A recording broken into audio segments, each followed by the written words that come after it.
আসসালামু আলাইকুম, সবাইকে বায়োহাবে স্বাগতম। সঙ্গে আছি আমি শামীমা নাকিস। আজকে পরিবেশ থেকে আসা সবচেয়ে যে গুরুত্বপূর্ণ প্রশ্নগুলো সেটাই বলবো। চলো শুরু করি। যেমন 1 নম্বরে পৌষ্টিকতন্ত্র কি? চিত্রসহ পৌষ্টিকতন্ত্রের বর্ণনা।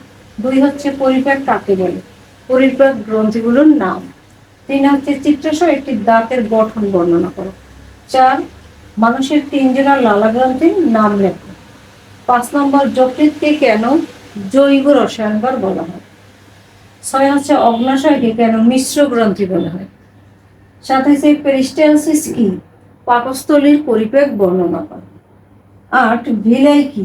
ক্ষুদ্রান্তের পরিপাক বর্ণনা করো। 9 নম্বর হচ্ছে আত্তীকরণ কি? অ্যাপেন্ডিসাইটিস কি? রক্তশূন্যতা কি? 10 গ্যাস্ট্রিক আলসার কাকে বলে? শস্য স্যালাইন কি? এই প্রশ্নগুলো পরীক্ষার আগে বারবার রিভিশন করবে। দেখা হচ্ছে পরবর্তী কোনো ভিডিওতে। সে পর্যন্ত ভালো থাকো, বায়োহাবের সাথে থাকো। সবাইকে অনেক ধন্যবাদ। আসসালামু আলাইকুম।